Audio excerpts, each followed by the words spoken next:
Broadcasting from Boulder, Colorado.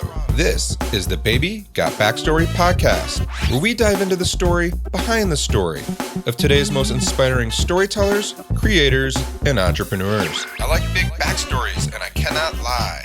I am your host, Marc Gutman. Mark, Boark, banana, nana, fofark, fee, fi, mo, Mark.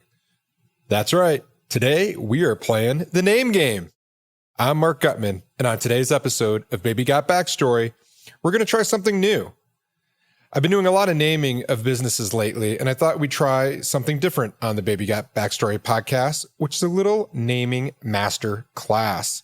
So if you are hoping for the backstory of a big brand and have no interest in naming, you can skip this one. But I can assure you this episode is full of gold nuggets, so your call. We're living in interesting times right now. There are a lot of businesses that will end, unfortunately. And the only bright side of that is there's a lot of new ones that will be created and pop up as a result of what we're going through. And so I've decided to give away the inside info, the secret sauce, the goods, the naming playbook, if you will. This is how I do it, and this is how the Wildstory team does it. The kimono is now open, as they say, which somehow feels inappropriate these days. So we got to talk to the pop culture saying people that allow the saying of the kimono is now open. We got to talk to them. That doesn't seem right. But anyway, hopefully this will be helpful and you can learn a little something about how to name or rename your business or product. So names are really tricky things. The right name, the right brand name becomes an asset. It can signal differentiation and lock into the consumer's mind instantly. The wrong name can cost millions in income and probably cost the person credited with naming their job with that wrong name. The right name creates an emotion in us that triggers a buying decision. And we don't so much buy brands anymore as much as we join them. And so a name is the first introduction to your product or service. I want to give a little disclaimer that this shouldn't be considered an all-encompassing overview, but it is thorough and should be more than enough for you to name your business, product, or service. I'm going to go through a lot today. And I want to remind you the name only becomes great once the business becomes great. It doesn't matter how awesome your name is if there's no great business behind it. And many, many, many times the business makes a name what it is. The business, the brand gives the name meaning and vice versa. I mean, in hindsight, there's a lot of names that were not originally great. I mean, is Coca-Cola a great name? What about Kodak? It's kind of weird. Google is the result of someone mishearing the name. Apple Computer, I don't know, not a great name. Microsoft, Toyota, just named after a person, and same with Mercedes-Benz. So those names over time became great. I think that's a bit of the lesson too, that if you build a great brand, you can make a name great. But as we get into naming, it is important to keep a lot of things in mind. And this project of naming it's one of my favorite things to do. It's so fun. You get to invent and rethink of what the brand and the name will be. And it's one of my favorite things to do in branding. And it's a process that is a combination of the magical and the logical. The logical being is this is a process. We go through a process. We have a way of doing this. We have a repeatable way of doing this, but the magical is the creative side and really digging deep and flexing that creative muscle. And before you say to yourself, I can't be creative or I can't come up with good names, I am going to put an end to that right now. I believe in my heart of hearts that anybody can be creative, that everybody has the ability to be creative and come up with great names. So when we think of the naming process, I like to think of it as a funnel. And we're going to start that funnel up top very, very wide. And just like a funnel, we are going to narrow throughout the process, narrow, and cut out name after name until we actually find the name we want to do.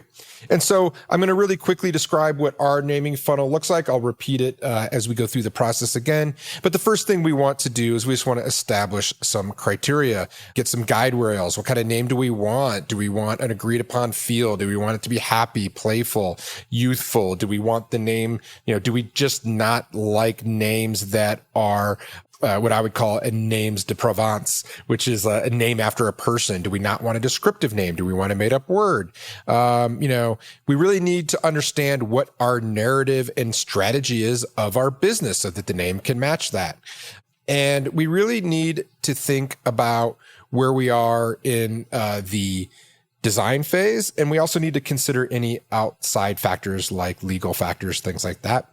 And then what we're going to do is we're going to go through at least and try to generate at least 100 names. I like to do, up to 5 times that, 500 names. And then and go through and we're going to do some just, basic checking. We're going to see, do we like the name? We're going to do Google searches. We're going to do basic legal checks. And you can expect about 40 to 60% of all your names to fall out at this level. We'll shortlist 15 to 20. We'll do some deeper legal checks. We'll shortlist another 6 to 10, and we'll start to test with our brand narrative, our taglines, our messaging, our voice. We'll do some final legal checks. And then if we're a big budget firm, we'll take 2 to 4 into design around those, and then choose our name. Now, I definitely have a whittled down version of this process for startups, for people that don't have a lot of legal resources that are only going to take one name into design. So just stick with us and I will walk you through that as well. So what makes a good name? Well, the first thing we need to understand is it's not about finding the perfect name, because perfect names don't exist. Perfect names are unicorns.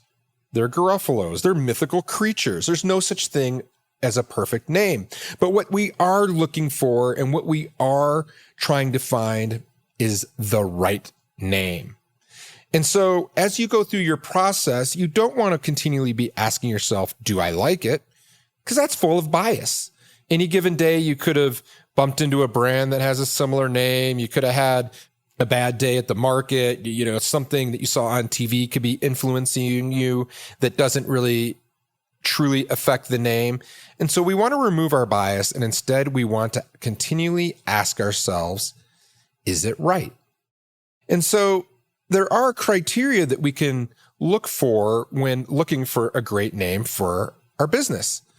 And I have 7 criteria that I really like. The first is distinctiveness. Is it distinct? Is it unique?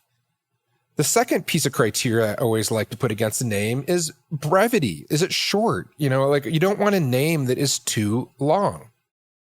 Number 3, is it appropriate? The appropriateness of the name. Does it fit?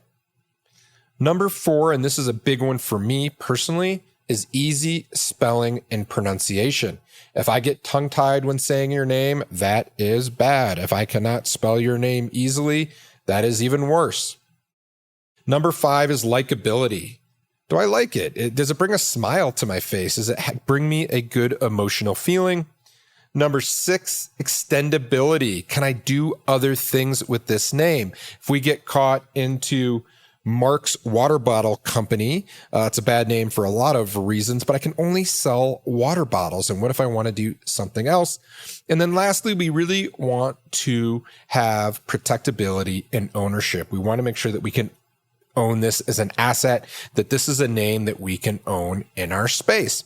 And that brings me to another point, that within a given space, you might have the only name, but you certainly don't have the only name in the world. It's almost impossible to find the only name in the world for a particular name. You're going to have a lot of different competitors that might have the same name as you, and you're going to have to be okay with that, where you don't want to have the same name as in your segment or market. Another way you can test your name is through this 5-point checklist. Is it meaningful? Number 2, does it have imagery? Does it, like, when you say it, does it take you to a place? Does it make you think of something? And we'll go through some examples of that a little later. Is it suggestive? Is it suggestive of your name, of your business, of what you're trying to accomplish, of your mission, of your feelings, of your beliefs? Does it have legs? Is it extendable? And is it emotional? So one thing that we want to get into and really talk about is that, so we've already said that there is no such thing as the perfect name. We are looking for the right name. And it's also really important to realize that a name can't do everything. A name can't do everything.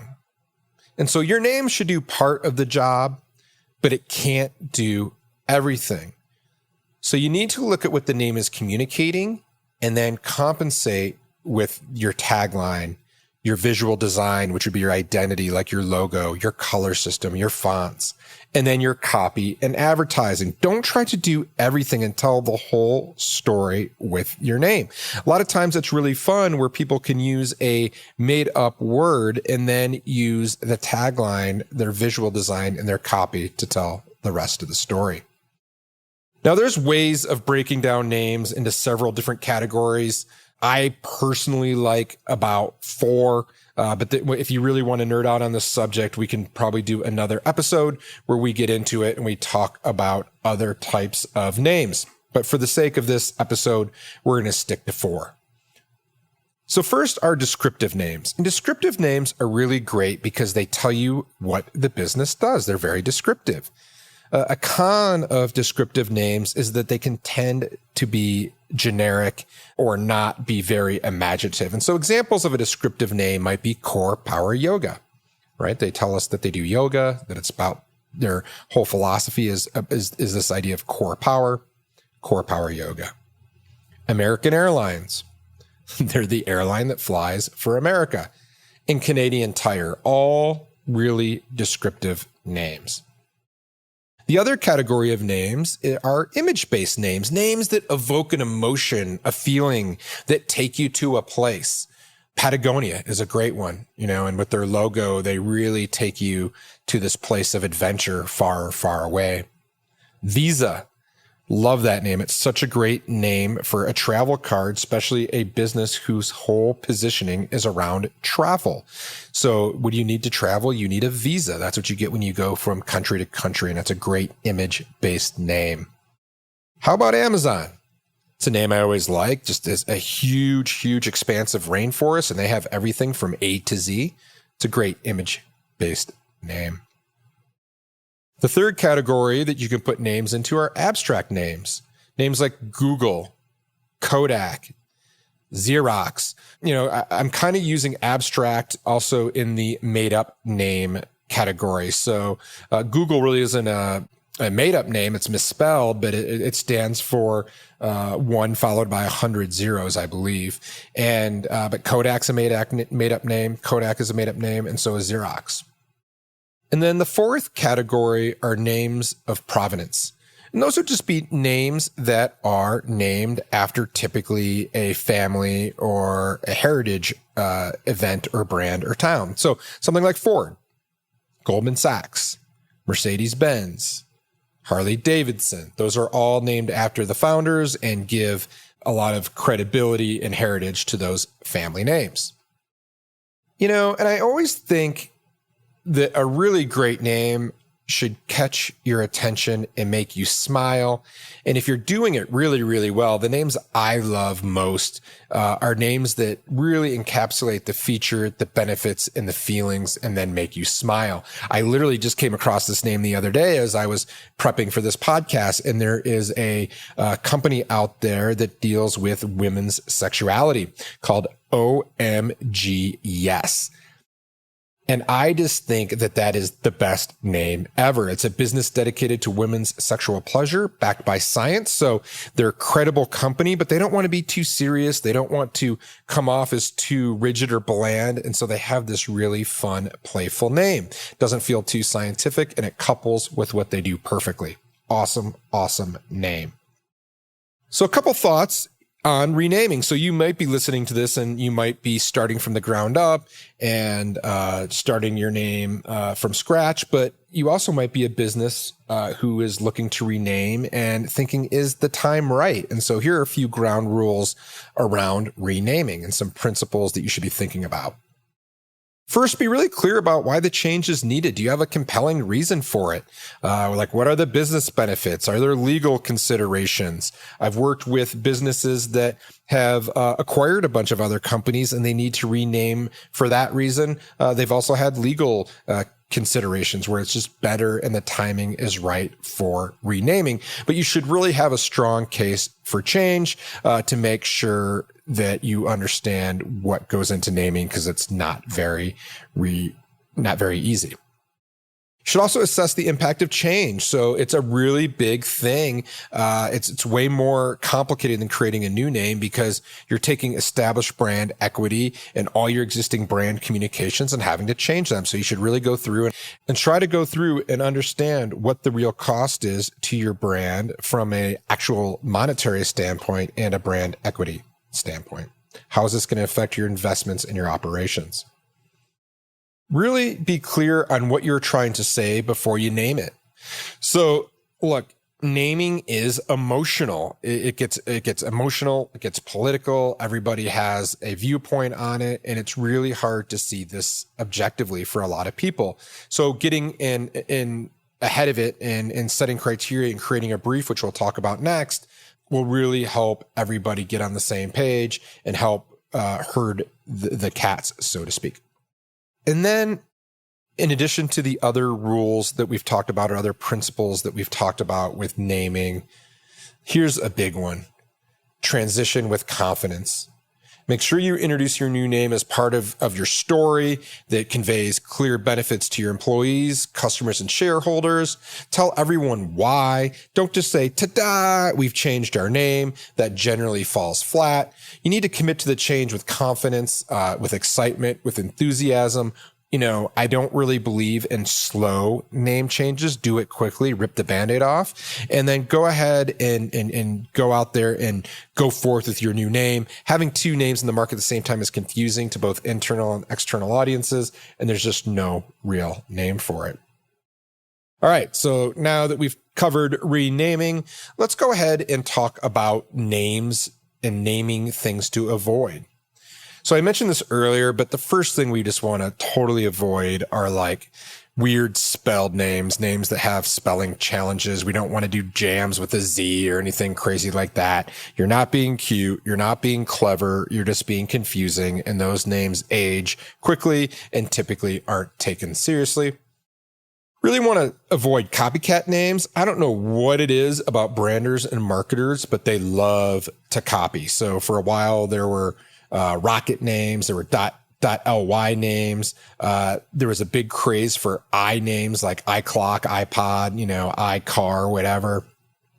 There's lots of something and something names right now. For example, Martha and Marley Spoon, people trying to be like Crate and Barrel, doing the and thing.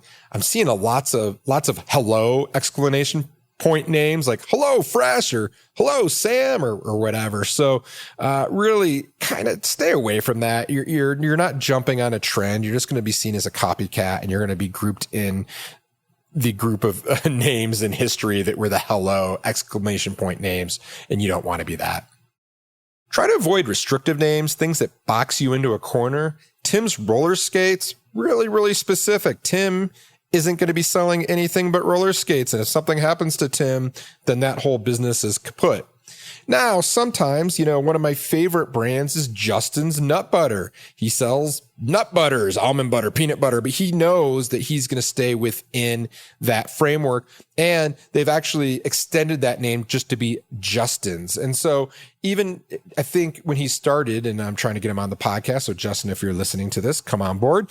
But I believe when he started, it was Justin's Almond Butter or something. And so it was really tight, and they had to extend it out to Justin's. Try not to have an annoying name. This is subjective, but personally, I've never liked Yahoo.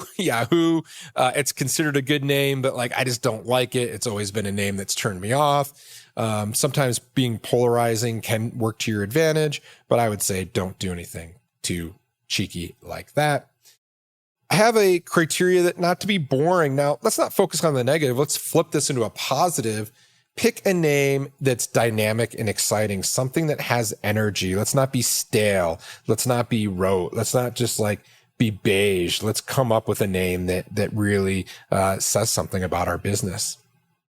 Try to avoid the curse of knowledge. And what that means is if you're an expert in your field and you're doing a bunch of lingo and techie terms and things like that, try to avoid that. Now, in some instances, a great name can come out of that. There's a really cool story about WD-40 and I think it's water displacement 40 is what it stands for. And it was the 40th time they had tried that formula. And in the notebook of the different scientists, it said WD-40, which was water displacement -40, 40th time. And that's what they ended up naming the product. Is it a great name? We can argue that. I don't think it's the best name. The product itself, the history, the benefits, the features of that product give it a lot of legs and lend it to that name. But that is an example of where the curse of knowledge, where a tech specific name actually comes into play.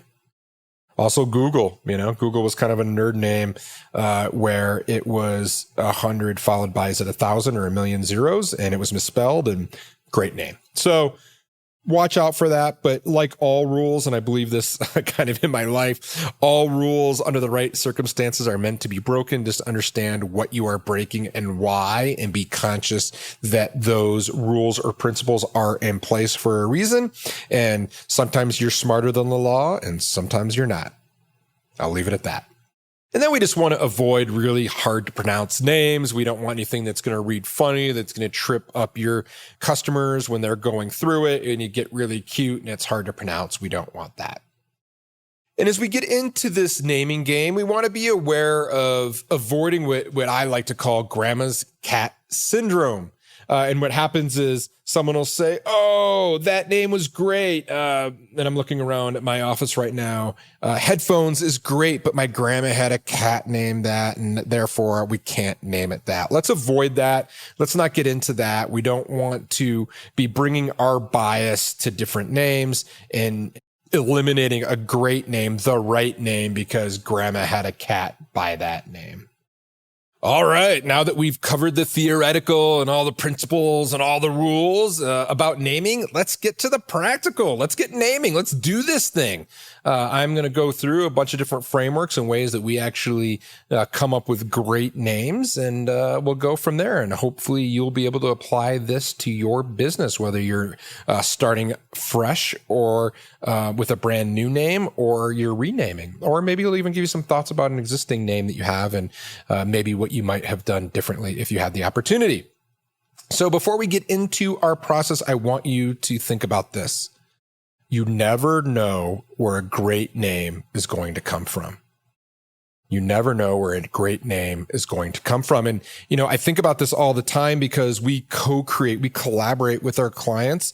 And if it was just left up to the team at Wildstory, we probably wouldn't come up with half the great names we've come up with, because we are open to anyone coming up with a great name. And oftentimes, and we'll talk about this in a little bit, oftentimes it's that front level employee, not the marketing team, not the branding team, that has a great idea that either comes up with the name or a name we can build on. So, hey, we're not a kind of organization that says, hey, this wasn't invented here. We didn't come up with it. We're trying to protect our value. We just want the right name for our clients, and you should want the right name for your business too. So remember, you never know where a great name is going to come from.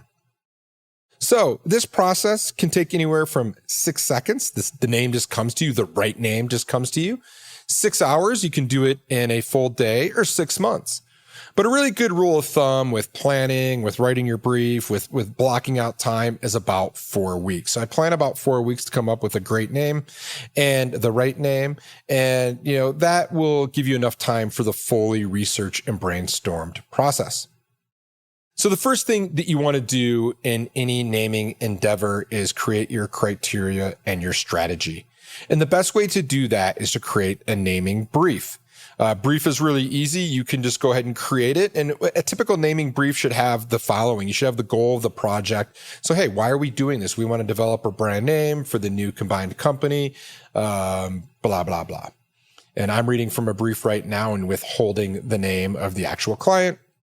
You then want to just give a quick overview.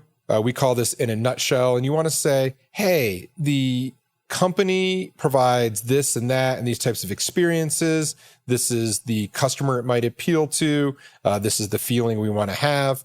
We then list out the brand positioning, any customer or consumer insights. Hey, this is how people are seeing themselves. Local is very important to our clients. Our product is starting to replace other more traditional methods of doing what we do, that sort of thing. Target audience. Who are we talking to? And, we'll probably do another podcast just on target audiences and personas, but getting super specific about who we are talking to. The competition.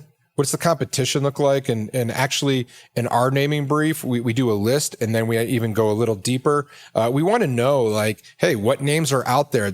A really great way to do this is to list it in text, but also just go screen grab all the competition in your sector and your segment and go ahead and put it on a slide. And you can really quickly start to see, hey, what is everybody tending to name their organization, their business? Are they all descriptive names? Are they all reminiscent of the outdoors? Are they all named after different 14ers here in Colorado? That's a real opportunity for you to do something different. And you can see that real quick when you put everything up on a slide.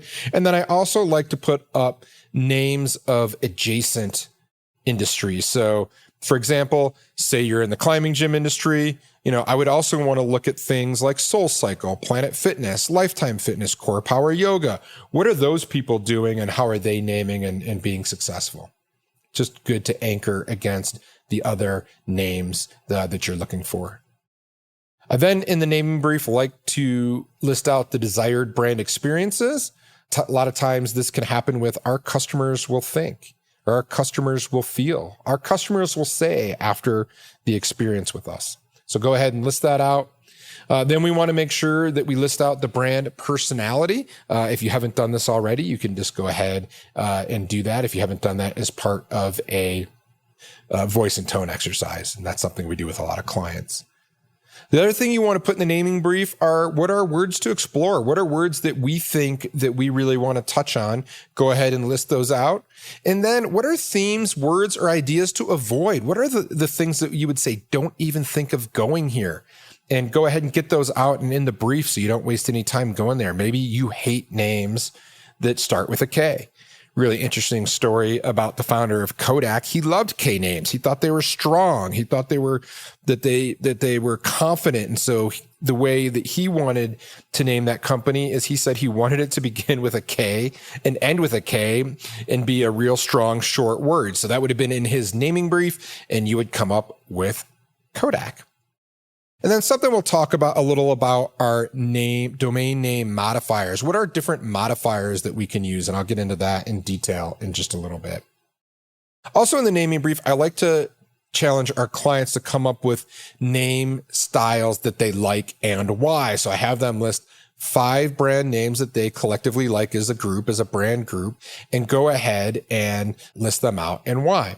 I do the same thing and I ask them, what names do you dislike and why? And we get that out. So we get a sense of where people's sensibilities are, what kind of names they like, what's resonating with them. And we also go ahead and create an acid test for the name. This is a sentence, typically like your positioning statement, that says something like blank is the blank for our clients and our customers that has this and that. And that is just a way that you can have a consistent sentence to test the name as you're going through. And then we just go ahead and list anything that's good to know. I'll ask the team or the client, hey, anything else we want to know? And a lot of times there's just things we haven't thought of, different beliefs, different opinions, different approaches that they want to take. And we'll go ahead and put that in the brief as well. And this becomes a document that we can rally around and get our heads around for the naming process. And when in doubt, we always return to the brief.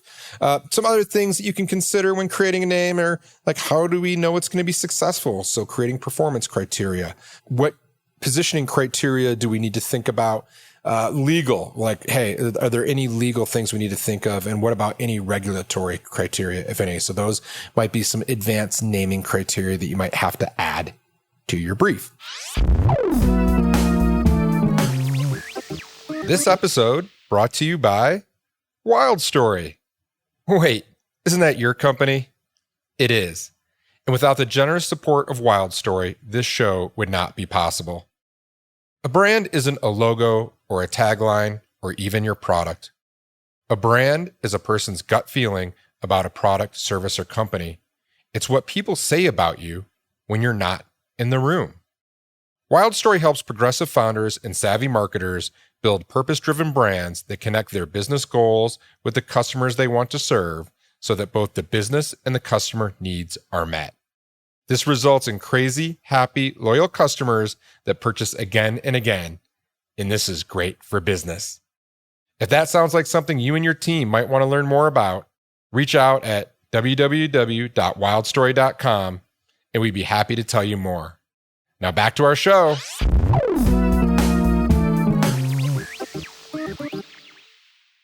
Now, I'm going to go ahead and lay out multiple approaches that you might have if you're a solo practitioner or just doing this by yourself. If you're a bigger company and you're collaborative and you want to go ahead and have it facilitated, or even how to be collaborative and co-create on your own. So I'm going to go ahead and do that. But before we get into that, we're going to lay out a little bit of ground rules. No matter how you're approaching this, the one thing you can never, ever, ever, ever, ever, ever do is fall in love with a name. And it's almost impossible because every time I go through this, I fall in love with names all the time.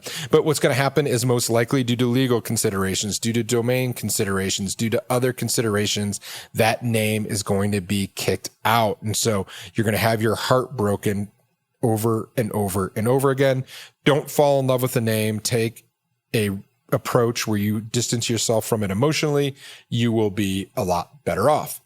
Remember, as you're going through this, creativity is sensitive. It's a fickle thing. There are no bad ideas. And oftentimes the craziest idea either becomes the best idea or it's the idea that we can build off of and find that right name. So there are no bad ideas. When in doubt, return to your brief. Remember, recenter, go back to that brief and remember why you decided to go on this process of looking for a name, what you were looking for, what you said you wanted and didn't want in a name. Expect at least 50% of all the names you come up with to be rejected. That's just the facts, probably more. Set your expectations to be like 70%. Like, you are going to have amazing names. I just did this the other day and I came up with some amazing names I love, names I thought were great, names I thought were going to be in the naming Hall of Fame. And they were rejected for whatever reason. One, the client didn't like them. Two, they didn't pass muster on legality or trademark. And three, it just wasn't the right name. So generating a lot of names, but expect a lot to be rejected. And then lastly, I really, really, really want you to enjoy the process. Whenever are you going to get the chance to throw out crazy names and name an awesome business? If you're just starting, you really only get to name your business once. If you're renaming, this is probably the only other time you get to name it. And you're so stoked because you're in a business that you love and you're a part of and you want to rename this business and leave your mark. I mean, this is like the coolest thing. Get excited about it. Have fun, relax, and don't take it so seriously. So there are 3 different approaches you can take when naming the business. There's the solo approach. You just sit down and you start brainstorming names, and I'll go through that. The second approach is a collaborative workshop style facilitated process that involves the entire company. The benefit of this is you give a sense of excitement and ownership to the whole company. You bring in a third party who's going to take you through this and exactly knows how to walk you through the naming process, is going to keep you on track. It's also going to break up any disagreements or arguments you might have about naming. We'll also be able to advise you on what they've seen from experience and really share their expertise. This is something that we do a lot of at Wildstory. And then there's a collaborative co-create, but you self-facilitate. You do it on your own. Everyone works together, but apart. And it's a model where you assign a quota of names each day with some guidance, like an exercise. People go off and work on their names and come back and you collect them. So I am a big fan of any type of co-creation or collaboration approach. Even if you're solo, you can do this, you can collaborate. But I also believe that the people working in the business know the customer, the logo, the business better than anyone else ever can.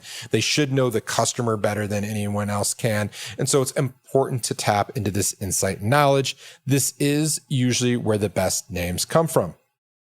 Now, before you do anything, and this is very important, you need to choose a decider, and there can be only one.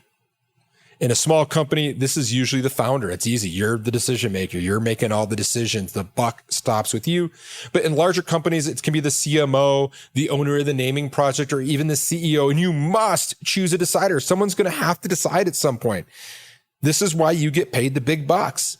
This is why you're an entrepreneur, because you make decisions. That really is what separates you from the rest of the people that you work with, or from people not being entrepreneurs, or from people not being CMOs or CEOs or other high level people in a organization. You have to make the decision. So who's going to be the decider, and let everyone know who the decider is going to be.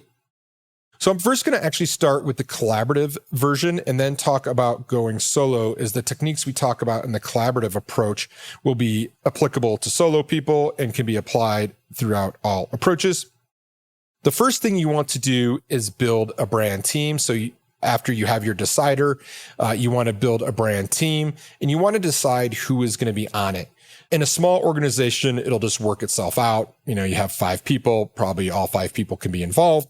In a larger organization, you want to try to get representation from all departments and all levels. Frontline employees who actually interact regularly with customers are the best. Plus, they're like, I've never been involved in a naming process. This is so cool. Just be honest with them about what it's going to be, and that they're going to collaborate, and their name may or may not get chosen. You can also do some really cool things like give people participation bonuses, like gift cards to Starbucks. Just let them know that you are compensating them for their participation, not for their actual work. And you can even create contests around this if you want, where you can say, hey, if you make the list of the final 10 names, or if your name is chosen, something happens, and really create a lot of excitement around this whole process. And then you're going to have built-in advocates and influencers when this name goes live, because you don't want people on the front lines who you can't interact with every day saying, this name sucks, I didn't like that name, they didn't, you want them to be a fan. You want them to be working for you and to really have buy-in when you go through this. So if you're doing a collaborative facilitated workshop style naming session, I really prefer an agenda that goes a little something like this. So we start off with some intros and housekeeping for about 15 minutes, do some quick intros of everyone in the room. The facilitator, their job is to keep things moving. We talk about why we're here, the brief, that we're not looking for the perfect name, but the right name. Here is a big one, that we must speak in names, not in ideas. So we don't want people to say, I want it to have a feeling of adventure, to say, like, what is the name? Like, is it Adventures Are Us or whatever? Just say the name. Every name gets written down. So we go ahead and we either have whiteboards or paper all around the room, and we go ahead and write every single name down. There is no evaluation of names at that point. And I really try to have no evaluation, positive or negative. If the name is good, it should stand on its own. We don't need a ton of explanation. Give them the whole, let's not worry about grandma's cat speech. We don't want that. And we also want to leave electronics out of this process. We don't want to do that. You can go ahead and leave the room to make a phone call. We're all adults, but we just don't want to have electronics in the room. And so I'll break the ice for 30 minutes, and I just go around and I make everyone say a name. People have been thinking about it. They know why they're there. They say a name, and they go ahead and say the name. Get it on the board. Good. Everyone's said something. They've loosened up a little bit, and we just have them shout it out. We do that for about 30 minutes and go around the room, filling up the boards and the paper around the room. Next, we move to a visualization exercise, and I have them start to think about aspects of the brief and translate it into a personal emotion or sensation. Usually things like power, satisfaction, teamwork, freshness, whatever your brand stands for. I have them start to think about that. I take them through a visualization exercise where I actually have them kind of go to the opposite of that sensation, something where they maybe feel impotent, dissatisfied, isolated, or dirty. I kind of ham it up. I get them going. I think about it. I make them try to feel that physically. And I really want them to hate that feeling. Then I flip it and tell them, hey, I'm going to take that feeling away. And when I snap my fingers, I'm going to have them feel the opposite. And what's really important about this is that the opposite scenario is presented much more vaguely than the first one. I want them to, I'm not leading them a lot. I'm not giving them the answers. I want the people in the room to imagine it. I want them to see whatever comes to them instinctively as these associations are coming up. And they usually keep their eyes closed. And then I tell them to imagine the scenario in sensual terms. What does it look like? Taste like? What does it sound like? What does it feel like? What does it even smell like? And then with their eyes closed, I have them just start shouting out names. And I'm writing like crazy on the board.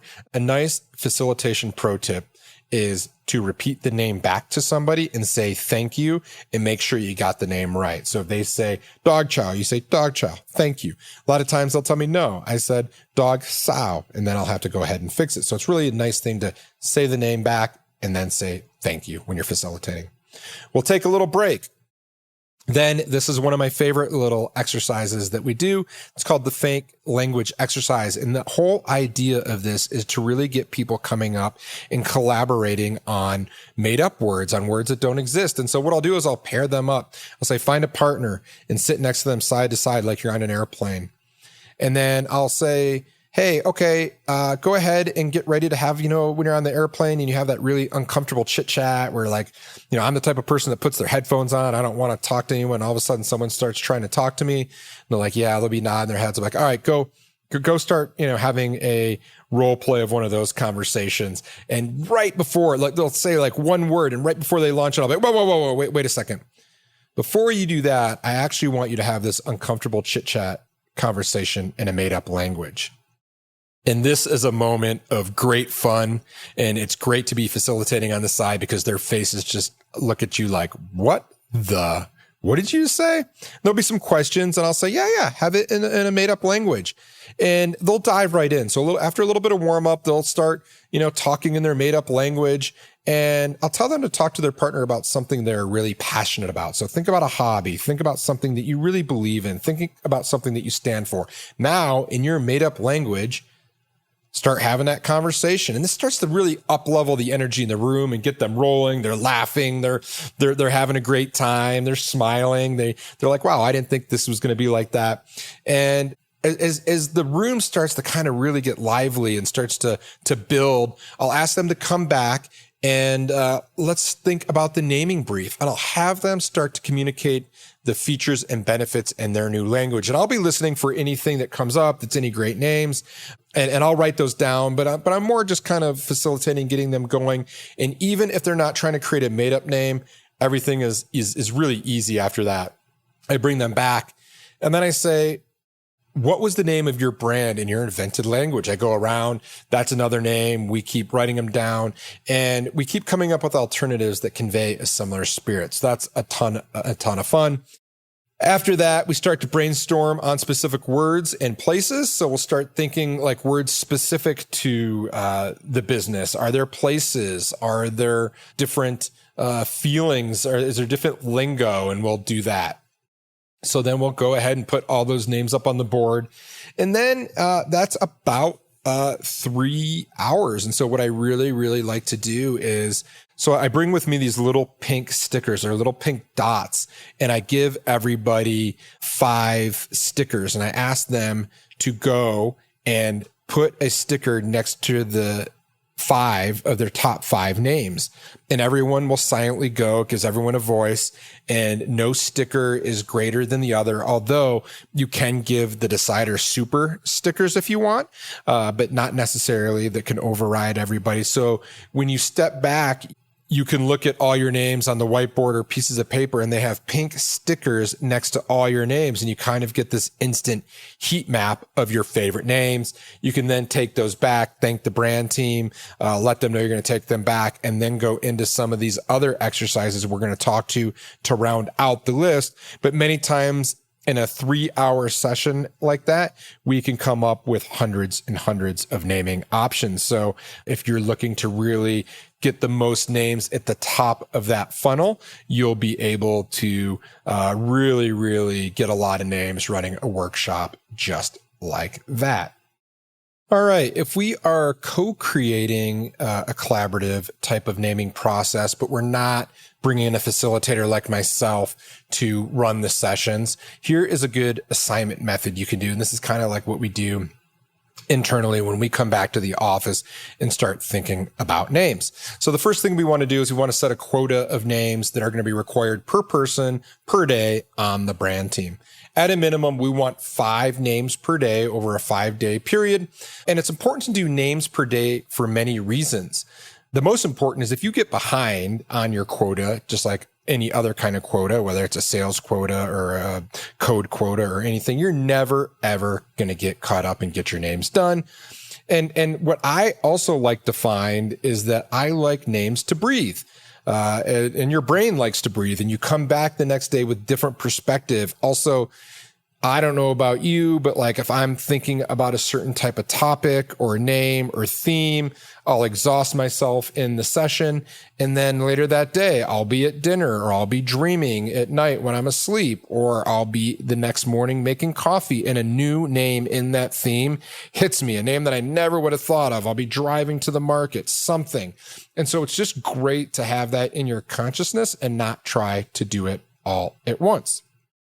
And now when we talk about 5 names, we're talking about 5 good names per day.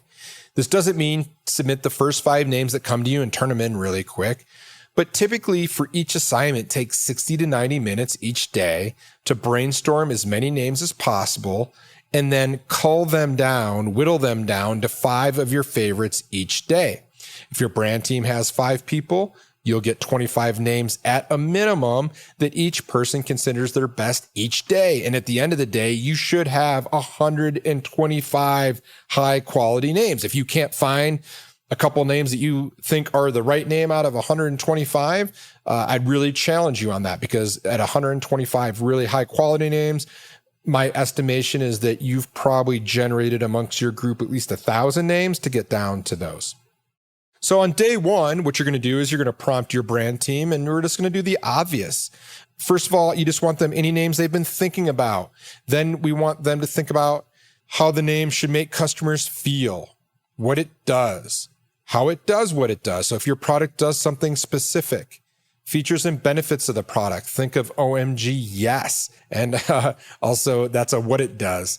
Experiences around what the business does, and then thinking about your values, beliefs, and what the business stands for. So you can give them that checklist. They should be thinking about, hey, what does the customer make them feel, what it does, and then go off and generate names. Day 2, let's think about like the internal. What is the slang and the lingo of the industry, the business? Are there any inside jokes or stories? Is there anything about the backstory or the founding story of the business that might generate a name? How many tries did it take to find success like WD-40 if you're inventing a new product? Things like that. Think about the story of your business, how you came to be, why you're in business, and use that as your prompt on day 2. Day 3 is one of my favorites, the pop culture day. And so what we want to do is we want to start Googling books, movies, iTunes playlists, all inspired by your business. You want to use sites like brainyquote.com and start looking for quotes and things like that that might inspire a name. You want to think of popular phrases around your business or the customers you serve. Search Amazon. Man, that is such like a pro tip. Most people don't search Amazon when naming, but think about your industry, your competition. Go to Amazon, look for names there. Not to use the names of other products, but you might see something there. Get out of the office, take a walk, go to a movie, a library, an art museum, and start thinking of names that relate to your business. Have fun with this, folks. Day 4 is the people, places, things, and spaces day. So think about, are there people, historical people, fictional people, made up people that would inspire or add to the name? Think like names like Warby Parker. Martha and Marley Spoon is a home delivery service that comes to mind that has Martha Stewart in the name, right? Think about that. Bausch & Lomb. Varney. Doing a lot of glasses here. I guess I'm into sunglasses and eyeglasses, but those are all named after people. Which brings me to number 2. What are the name of your founders? A company I work with, Thor Industries, is the mashup of their 2 founder names, Wade Thompson and Peter Orthwine. Thompson and Orthwine. Thor. What about places? Is there something about the region or the place that your business is located in that inspires you or has a feeling that evokes a sensation in your customers? I think of the trend of using area codes like 303 here in Colorado for a business name, or M22 around my cottage in Michigan was a huge name that was based on a place, but evokes feelings of adventure in northern Michigan. And also start thinking in terms of metaphor. On day 5, we have name mashup day. So start looking at your names list, all the names you've generated to this point, and start looking for combination of names that will work in order to create a made up word. Get silly. I love names that bring a smile to the face, and so does everybody else. People will remember your name. And remember, the point of your name is to represent your business and drive sales. So you want people to remember that name. There are no bad ideas. So when you're mashing up names, get crazy, get kooky. These wacky ideas are a great place for good names to be born. And if it's not the actual name, it's oftentimes a really good jumping off point. Another tip is you can generate a mind map. So after those 5 days, you can go back if you're looking for other ways to generate names. Try mind maps and some inspiration things you can think of are language, the meaning of your business, personality, dictionaries. You can Google things, get into the thesaurus, look at Latin root names, Greek root names, foreign languages, mass culture, poetry, television shows, music, history, art.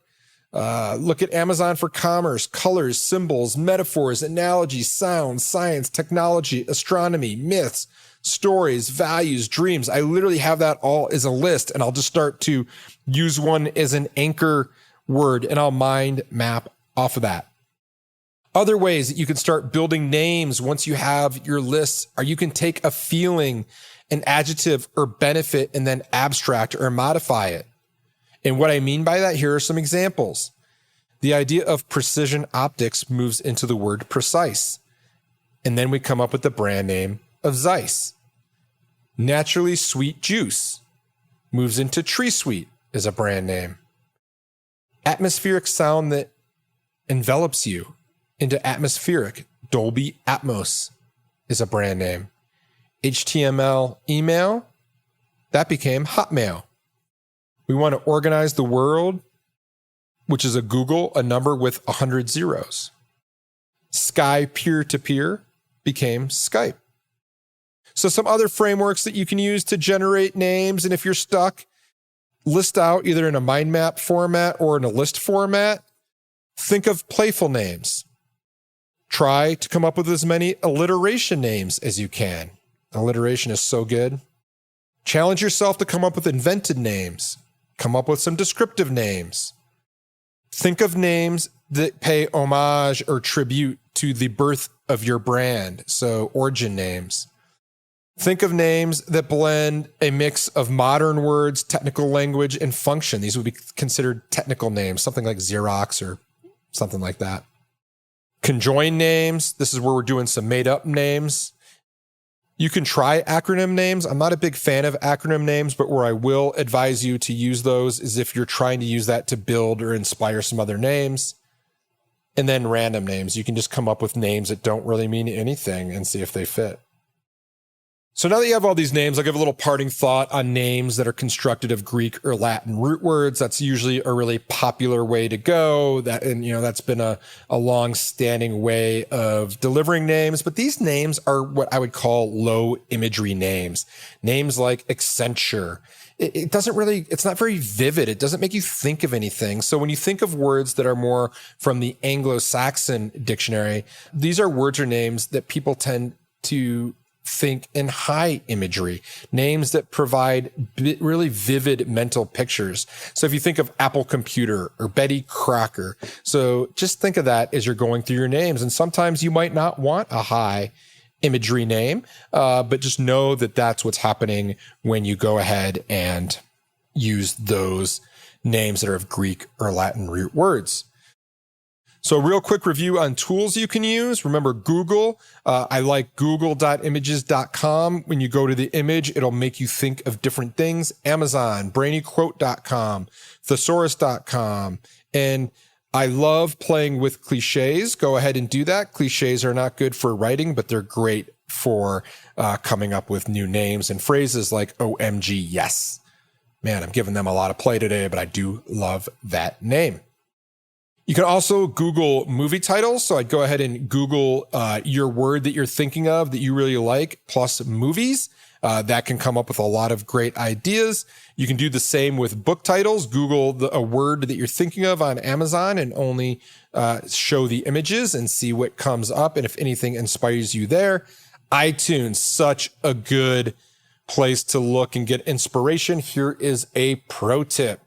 Search by popularity, as these will be the results that people know best and will have an emotional connection with.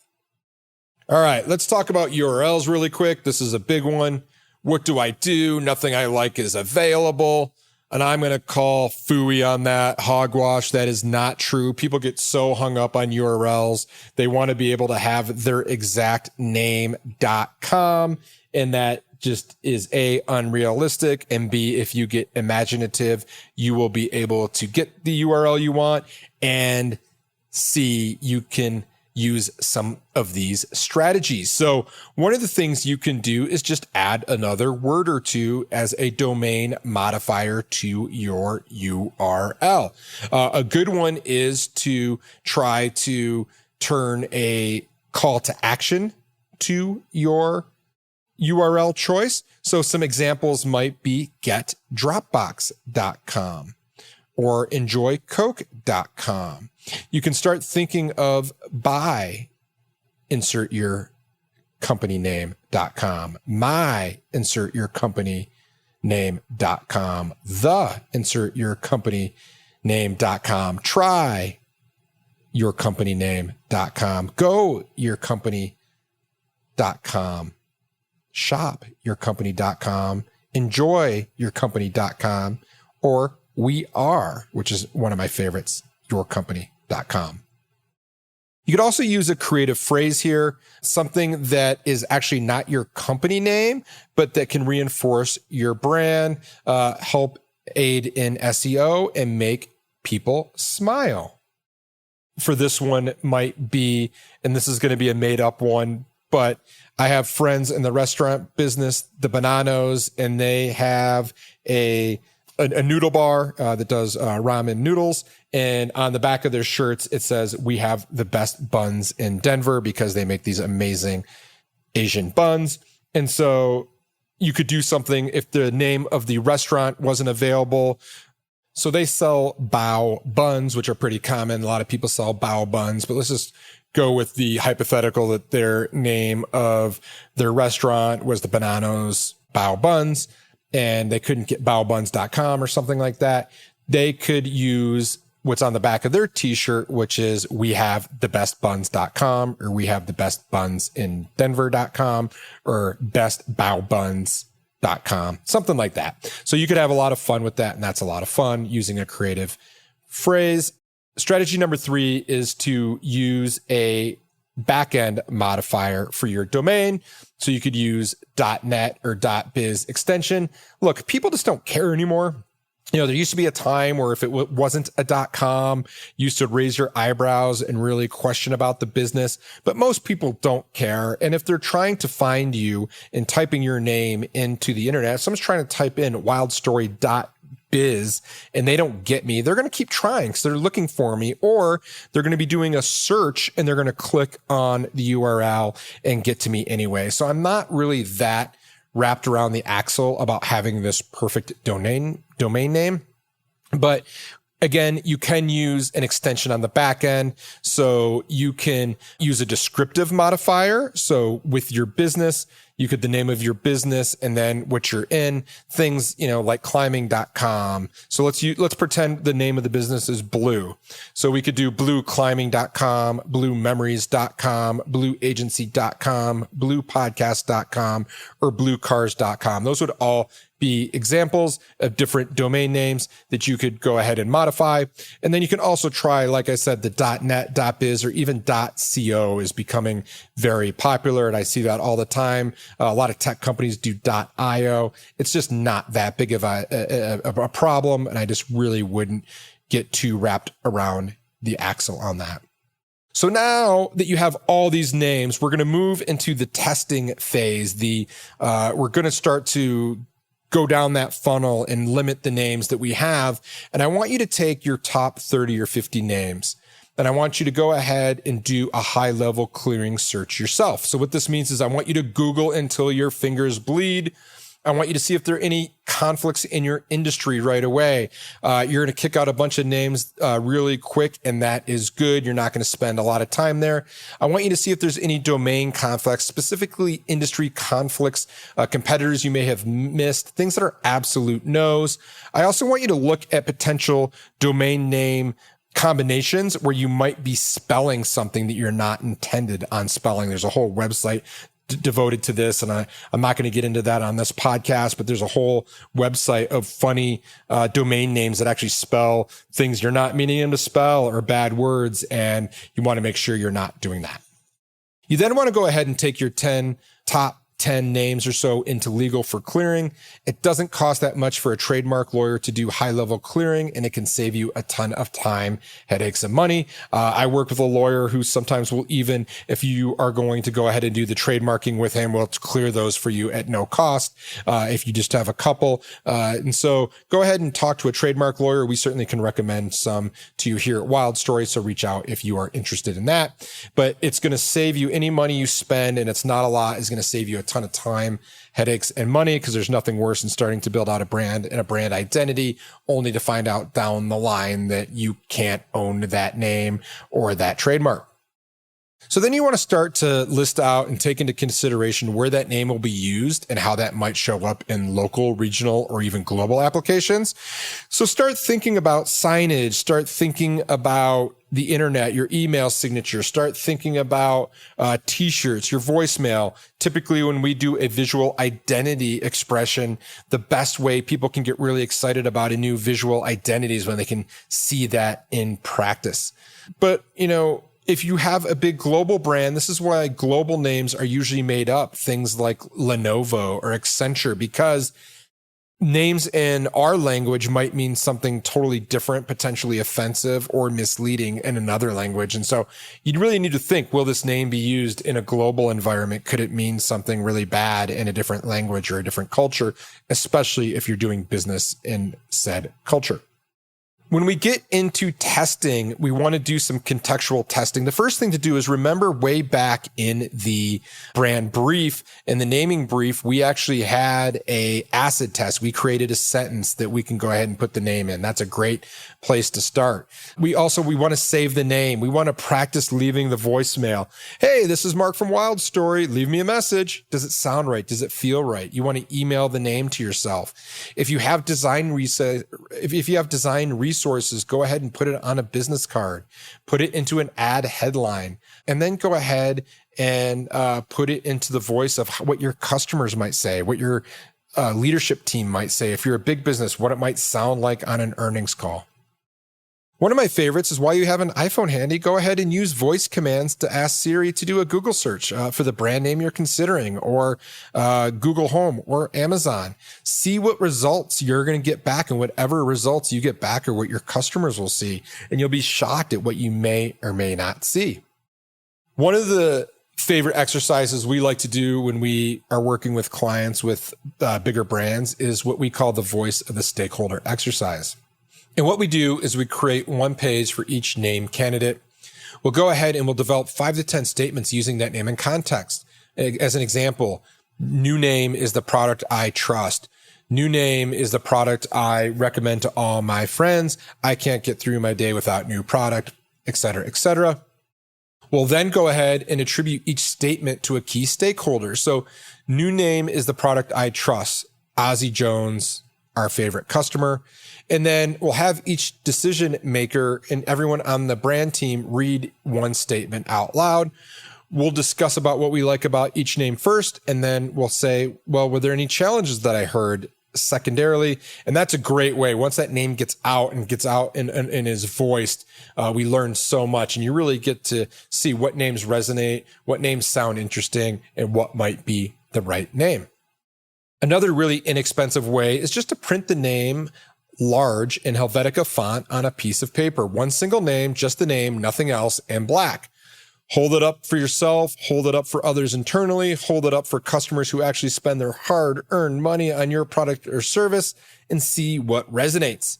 Ask them what it makes them think and feel. Ask them what business you are most likely to purchase from.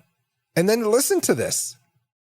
All right, you have gotten down to your preferred name. You have made legal checks. You've found the domain. Make sure you have a story. You will be asked why you came up with that name, and you should have a good reason. Nothing worse than someone saying it was a short URL. People internally are going to want to know why. You can almost have any name and have any name work as long as you tell them why.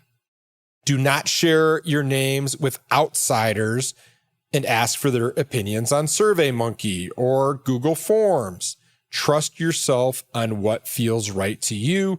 Trust yourself what you learned on people that are actually going to be interacting with the name. One of my biggest pet peeves is when I see this or the "what logo do you like best?" on Facebook.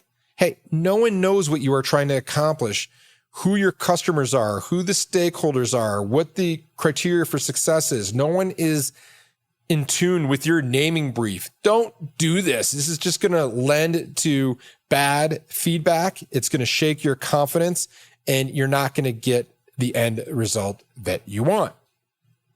Hey, with your name, don't afraid to be different. A little discomfort is a good thing at first.